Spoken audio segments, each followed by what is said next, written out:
Hi, my name's Karen O'Donnell and I'm a nurse. I started a functional medicine nursing business called Holistic Inner Balance. And the purpose of this podcast, our mission with this podcast, is to empower people to listen to their bodies, create better health, and improve their quality of life. My guest today 100% aligns with this mission. This is Laura Piccolo. Laura is amazing in that she has a BA in communications, a master's in elementary education, reading and writing specialist, and she is a dyslexia therapist. Amazing. So I'm going to just read the introduction of your business and how you created it. So she has PMV Educational Advocacy. She empowers families to navigate the special education process with confidence, clarity, and intention. She became an advocate almost 20 years ago while still teaching. Friends and family needed help with strong sense of justice and responsibility, and this continued for about 15 years. Through the 504, then the IEP process with her daughter, who was overlooked for many years, unfortunately, she learned the true feelings and struggle, what feels like an endless fight. She learned many different ways of navigating that. She also learned of her own neurodivergence, and it made sense that she see this as a company that she could help other people.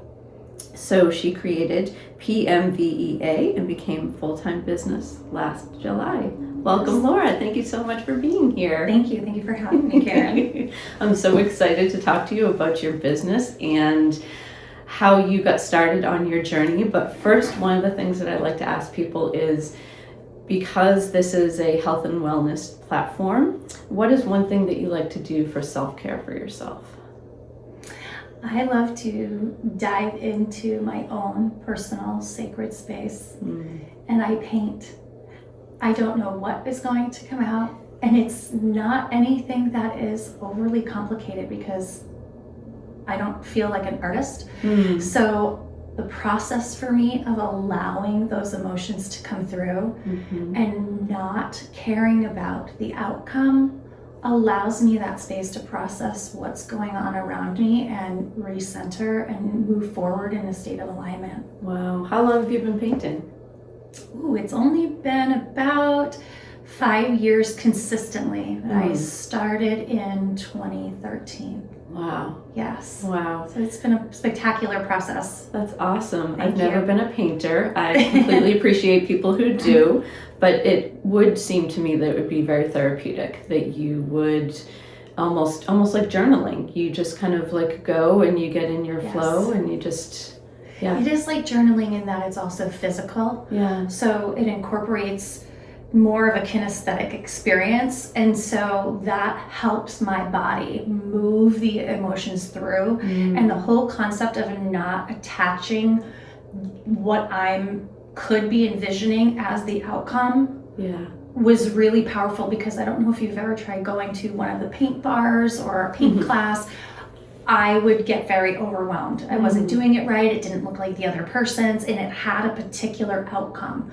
This doesn't. And that's why it feels so empowering to me, because it can actually be about the journey.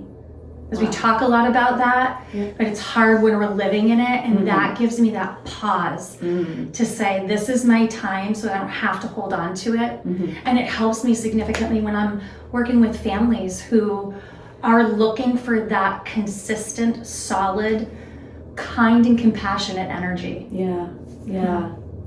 That's amazing. That's a great outlet. And to be able to just free form whatever is going to happen and not have the structure. I love that. Yes. So tell me about your advocacy business, and you kind of told us a little bit about how you got started, but how you also created this company with your own journey that got you started. Tell me a little bit about that. Sure. So advocacy was something I started on the side because of this strong sense of justice that I have, and knowing what I know in education, going in with a master's. So it was a family friend who I grew up with, whose child was not receiving the services that they needed in school. And that voice for her made the difference for this child. And when I can help save someone's life in a more proactive way by reaching them when they're in childhood, that is an investment in our world and in humanity. Yeah. So that began, and I did that for friends and family until I needed to go full-time for my own daughter. Yeah. So she is comfortable with me sharing this story. She shares the story publicly, so none of this is off limits.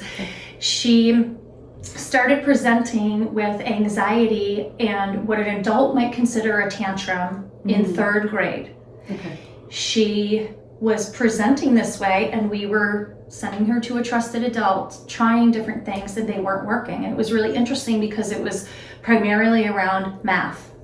Okay. And, so her teacher and our family worked together, and Zoe was involved in the very first meeting and every single meeting after that through this journey. It's really important to know because she advocated for herself.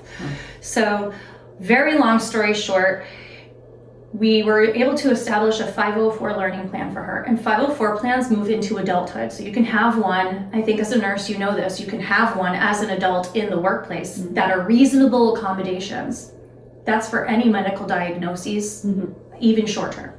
So in high school, things started to fall apart, and Zoe was not receiving the services she needed, nor was her 504 being followed. Yeah. And the school was out of compliance for 3 years.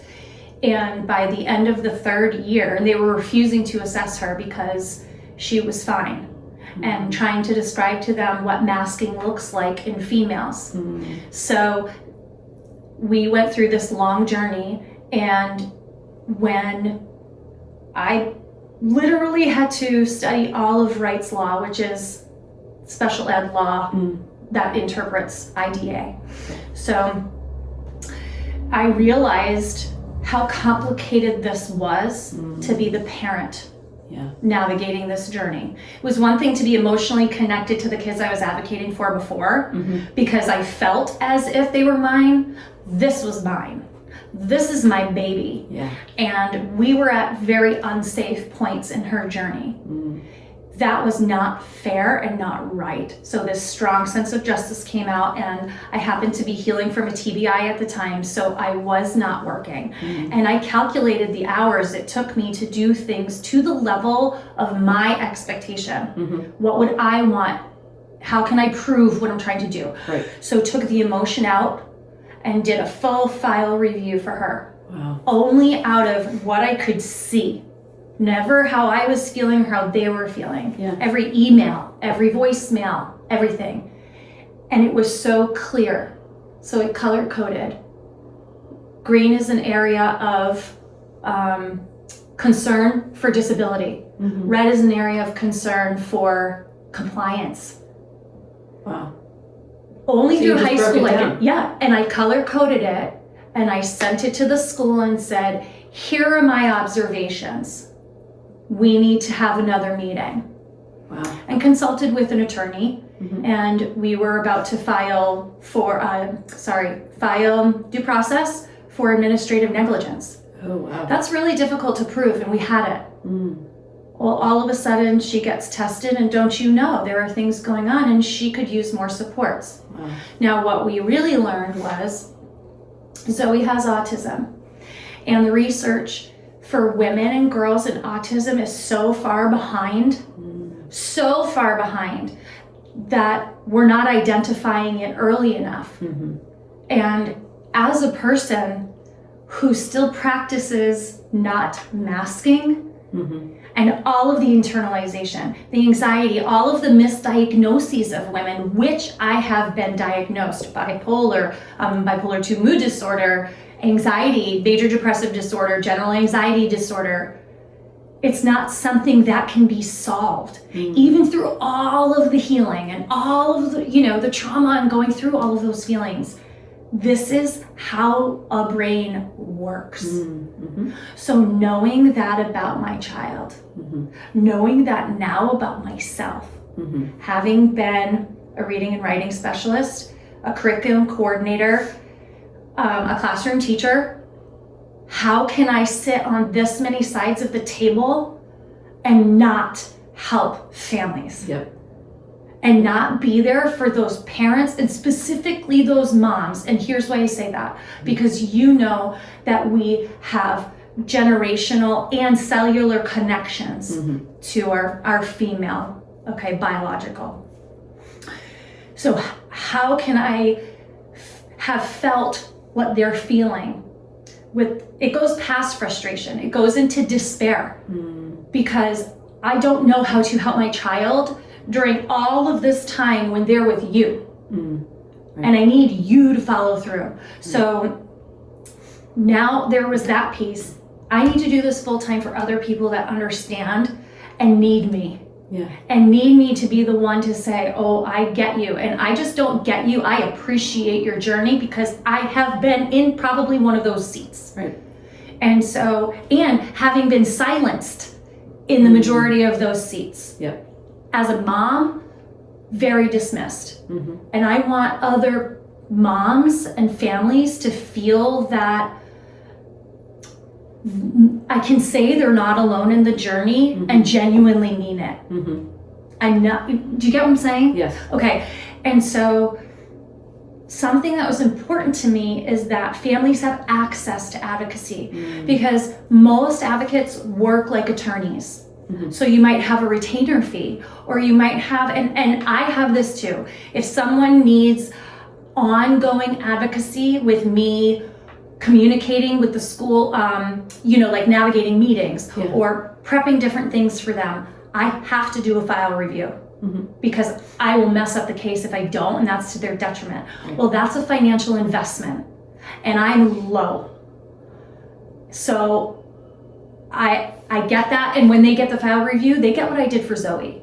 Yeah. So it's not like it's, okay, here's just what I think. You're getting all of the information. Well, not everybody has that, and neither did my friends or my family. Yeah. So the question was, how can I continue serving in a way that can support my family, because I want to do this full time for others, and also be accessible to more families. So now I offer a 2-hour strategy session, and it's been one of my favorites so far.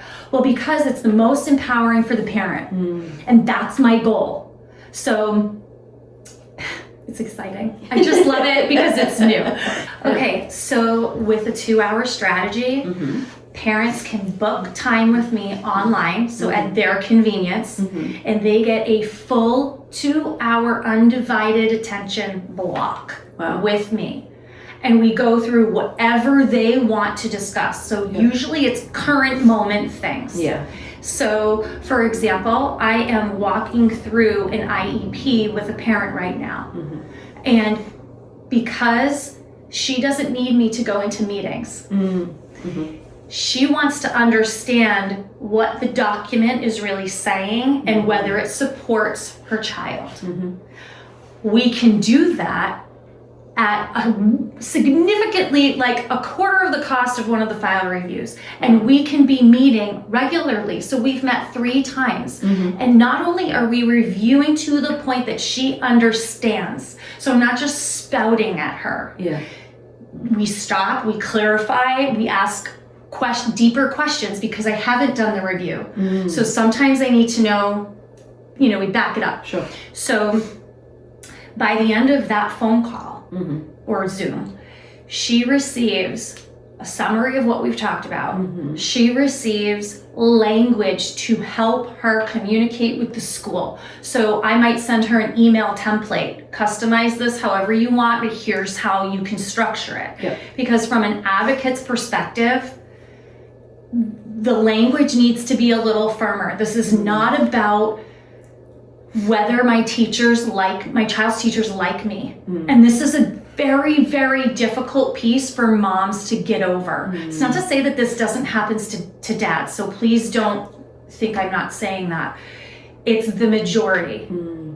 Because at this point, the majority of these expectations, soft skills, fall on mothers. Yeah. So So here's the question that I have for you. Thank you. Not having ever navigated that sort of field or what you do, how do you bring your passion and energy to also being able to take care of the mom and the child that you're helping? So you're doing it from a structured, objective perspective, but I know you, and I know that you also really care about these people and how you can help them. So tell me a little bit about how you nurture that relationship to really help the mom and the child.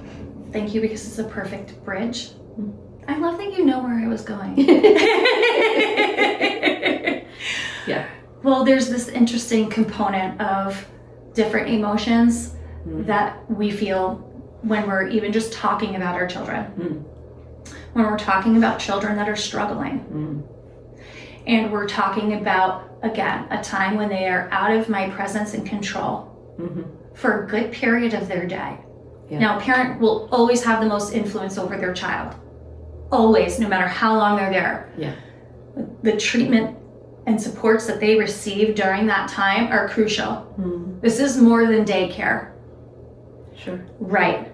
And so when we're feeling emotions from our own children, and we know we're connected at the cellular level, so there is a level of component of where I teach the parent, specifically the mom, to recenter, take a minute and say, this is not my energy. Because when we can regulate the mom or the parent, we can regulate the kid. Yeah. And so some of the things that we move forward with as parents are our experiences in school.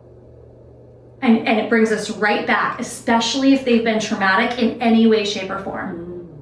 And so when we compound our experiences, other people in our family's experiences are coming into that conversation, now that emotion. Now we have my child who's struggling. Okay, so we start with a conversation with the teacher. What do you see in class? What are you noticing?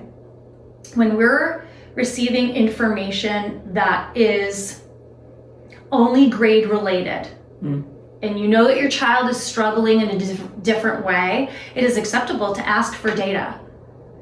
If you're telling me that my child is calling out all the time, how many times have they called out in 3 different class periods over the course of a week? That's fair to ask, because everything is so objective.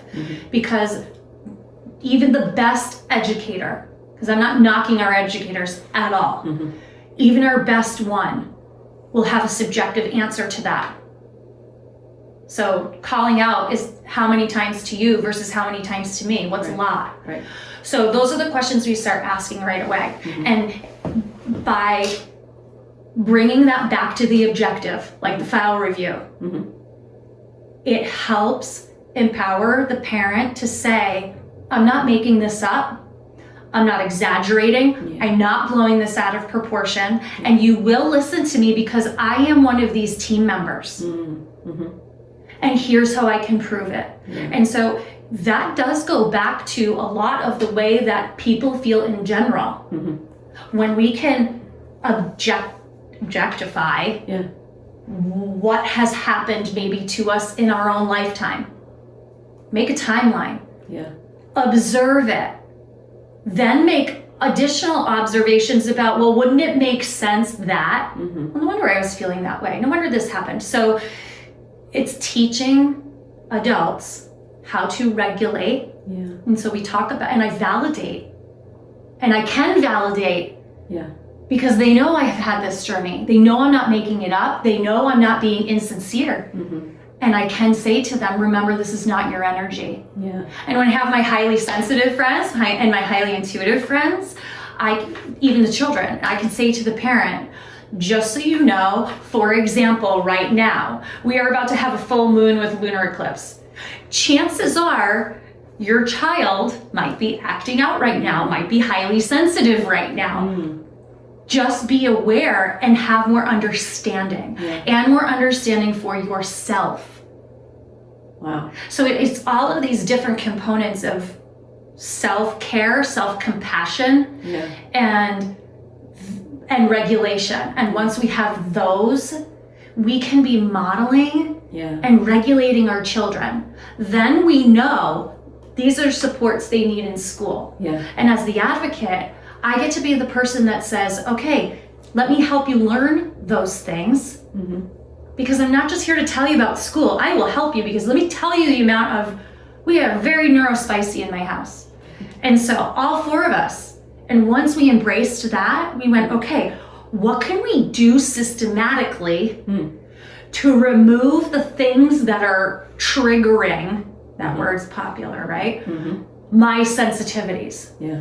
So I'll give you one example. Okay. When the blender turned on, two of us would jump and it would put us right into fight or flight. And then it would take us time to come down. Yeah. If we were in the middle of a conversation in that room, we would still jump. So all we do now as a family is say, loud noises, pause, and then start it. Yeah. And it's relieved all of it. Yeah. And so notice how not being put in fight or flight unintentionally Right. allows me to be more regulated. Wow. It's really simple little things. Mm-hmm. And that's what I am honored to help families learn, because they don't have the strategies from the classroom. Right. Right. These are people that have professions that are so different. Mm-hmm. So to have a little aha moment like that it's life-changing sometimes. Wow. Wow. Right. It seems so simple when you put it that way. Right? And like, you would have never thought that, especially if you're in the moment, that you are like looking at a solution to a problem that you might not have even known. So you help people to, because you've been at every part of the table, you have that ability to see things from every perspective. So why wouldn't they want to come to you for help? Right. And you're probably less intimidating for the teachers because you've been a teacher. So you're not going to, jump at them to say that they're doing a horrible job. You just want the information. This is so great that you're bringing that up, Karen. Well, because I do go in with compassion and wanting to collaborate, truly. Yeah. I also know what it's like to write 30 IEPs and manage 150 students with those 30 IEPs, track those goals, track the skills, and track the accommodations for those kids, every single lesson. Wow. So and I'm not just saying that that's necessary for every case. Mm-hmm. It helped me know I was meeting my IEPs and my 504s, and I was doing my job. Yeah. And I had an administrator that was very clear about tracking that. And I went, okay, so I'm going to start tracking it. And now I understand why. Because when I go to a school, this is what we were talking about before when we said, how many times is talking out too much for you versus me? Okay. And as the mom, do I even notice that? Right. So, okay. So this is where preferential seating is a good accommodation. A lot of kids get that. A teacher will instantly, sometimes say, okay, that means I put them where they can best learn. How does that teacher know where that child can best learn without talking to that child? So Zoe did professional developments at schools, and it was an aha moment for teachers. Because she said, in one class, I liked to sit here. In another class, I liked to sit here, because she's highly sensitive and intuitive. So she would want to be in particular spots so that she felt safe in that class. Okay, so how can I prove that child used preferential seating that day? Yeah. So I had all their accommodations. I had a student, their accommodations for each class. And at the end of class, I flip the page and I check off which accommodations they used that day. If it said preferential seating, I wrote where they sat.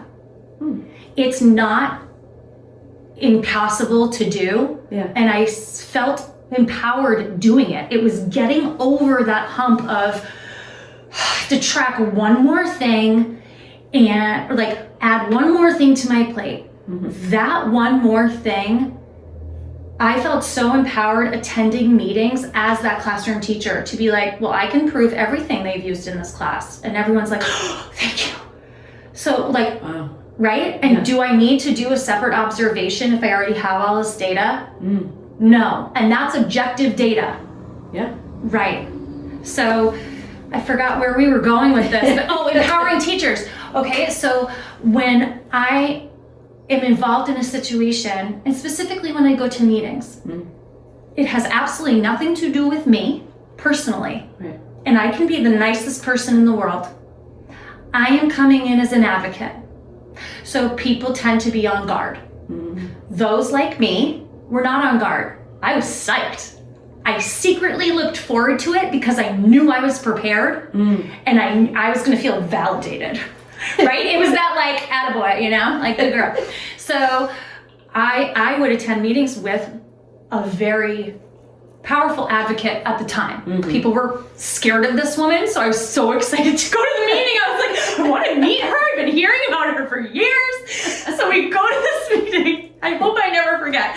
I'm sitting at the table and she's down here. And so they're doing the teacher check-ins, right? And they get to me and I'm the reading specialist. And so and she looks down the table and goes, excellent. And I was like, did my job, right? So when we work with teachers that are following the documents, and I'm including special educators, and I know that their jobs are incredibly hard,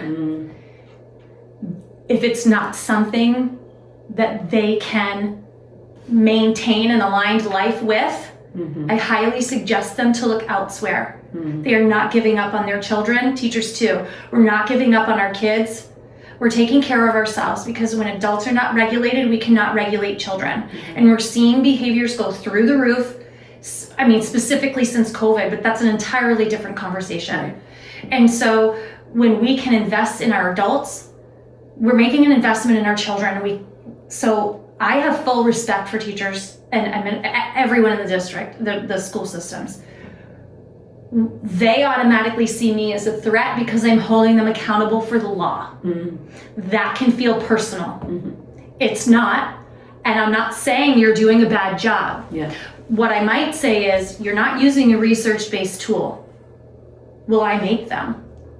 Yes, you did, and they might be very good, but you're supposed to be doing targeted specialized instruction using a research-based tool and tracking its efficacy.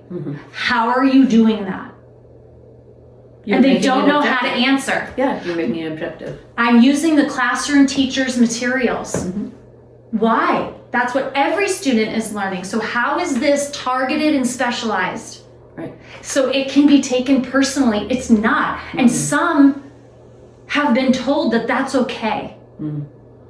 So with those types of situations, that's when it can start feeling a little combative, but it's not. And that's why it's important that I'm aligned and I'm balanced and grounded before I go into those meetings. And that's where a lot of the holistic healing practices come into play, because I can get invested in kids and in their cases, specifically when we're working long-term. And when I need to enter a meeting that could go a couple different ways. Specifically, let's say we are in agreement or we are not. And that's the whole point. That's when you know you need to step to an attorney. But when we are going to those kind of meetings and I know it's going to be tense, I need to remember and use those practices to make sure it's not about me. Right. And when I use those tools and that perspective, it helps keep the meeting going. And it helps keep it focused on the child. I'm not talking about what you do personally. I'm not talking about other kids. I'm talking about this one and how we're doing this. We're going to bring it back. We're going to do this because everyone else in that table is emotionally connected somehow. I always like to ask people, what is one piece of advice that you would give to your younger self? Say when you were 20? Knowing what you know now in your season of your life, what would you say? In general, in any aspect of my life? Yeah. Meaning, Because okay, you're- not just my career. You're a successful businesswoman. Thank you. You have had many sections of your life and you're here now. So what would you say from a career perspective? You know, when you're 20, you don't always know what you want to do. You're on a path. What would you say to yourself? I would say that it's okay to take the time to figure it out. I didn't. And I knew I was a teacher. I was not sure a teacher of what. So I did what I knew to be teaching.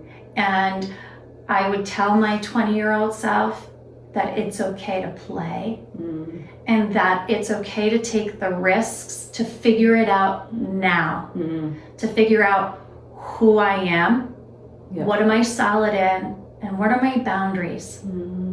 That's such an important point. You know, when even now, right? You don't always know if the path that you're on is the right path. Right. And especially when you're younger, you're just trying to figure it out. So that's an incredibly important point, to just try to do what you love what you do, and it'll all just work out, right? And to take the time and to play. I love that. Yes. Thank and you that so it's much for possible. that. Yes. Yes. It is possible. It is possible. So how can people reach you? Give us some information, either email, whatever you want to give us, how people can reach out to you for your wonderful services. Excellent. So I am the IEP Clarity Advocate online. So you can search that in TikTok, Instagram, and Facebook. Okay. And my website is pmvea.com. So you can reach out there. I have a contact form there. My cell phone number's there, so you can give me a call, shoot me an email. You can even book a strategy session. Great. Thanks, Karen. Thank you so much for being here. And I really hope that people reach out to you, because you have amazing services. You can tell that you're passionate about what you do. And I think that you really, on a completely different level than I even knew what was possible for, you know, parents and children that are struggling. So thank you for being here. Thank you, Karen.